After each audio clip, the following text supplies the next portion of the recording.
Hello, this is the prototype for my board game Spoils of Norterria. The point and the objective of the game is to stay alive the longest and be a winner. You can align with others and win together, or you can try to win by yourself. The way the game works is there are 4 classes: a warrior, a magician, a craftsman, and a support, each one having their own unique abilities.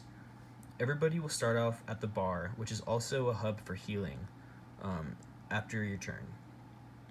And at the beginning of your turn, you'll flip a coin, and if you get heads, you will be able to travel 1 time, and if you flip tails, you'll be able to travel 2 times. And anytime you travel a path, you must pull a travel card. So I have these cards here. I haven't actually made the cards yet, but you must pull a travel card, and travel cards are basically small buffs or small nerfs to your character, basically. So it may have you discard a resource, or you may gain a resource from a travel card. Now, let's say you travel to the training grounds. In the training grounds, you must pull a beast card. So, sorry, let me backtrack a little bit. Let's say you roll a tails and are able to travel twice. You don't necessarily have to travel twice. You can just travel once. So let's say you travel once and you decide to stay here at the training grounds. You must then pull a beast card, and a beast card will tell you what monster you're fighting, how much health they have, and what loot they may drop, and also how much attack they have. And the way you fight this monster is by rolling 2 dice, a pair of dice, and multiplying whatever number you get by 100. And after you do that, if you don't kill the monster on your first roll, the monster will do the exact same thing to you, except somebody else playing will roll for the monster. And this will continue until the monster or you are dead. After the monster is dead, they can drop loot, but the loot cannot be created without resources. And let's say you want to go to the resource area. In order to get to the resource area, you can see there are demons surrounding the resource area. So in order to get there, you must pull a travel and a beast card. So once you are here, you can harvest either lumber or fish. Lumber and ore are required to create your loot or your gear from your loot, and fish is a resource to help you heal in between fights.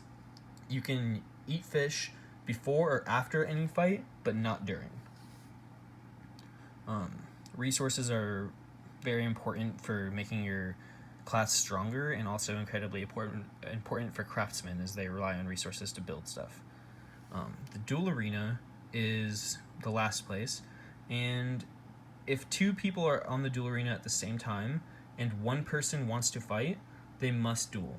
If neither of them want to duel, then you don't necessarily have to, but if one of them wants to, you have to. And duels work the same way as monster fights, so you will both roll dice, multiply number by 100, and whoever gets knocked out loses. So you can decide to spare your opponent. So let's say you beat your opponent, you're able to spare them and make a trade. So let's say I will spare you if you give me whatever resources you have.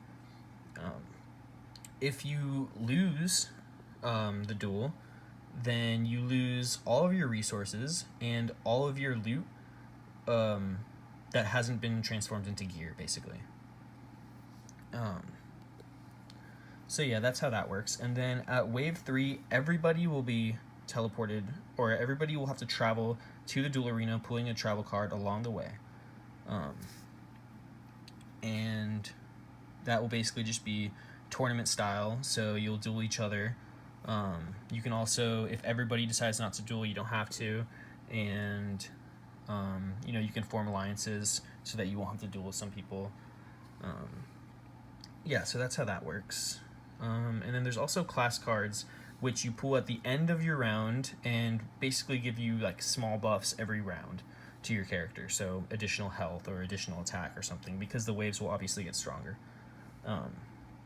Wave 7, there will be a large beast that you will fight as a team, as everybody will fight, not necessarily as a team, but everybody will take turns attacking the monster, and then whoever hits the hardest against the monster will take a hit from the monster. And these monsters usually have like much more health than classic beasts. And wave 10 will be an even stronger beast, basically. So what you want to do is basically upgrade your class, get as much upgrades and damage and gear as you can to be able to be the strongest, or just in order to survive. And yeah, so I haven't made any of the cards yet, and I haven't made, like any of the display characters or anything, but this is basically how I want the game board to look, something like this. And I'm thinking of printing this out and wrapping it around like a board. But yeah, that's my game, Spoils of Norterria, and that's my first iteration.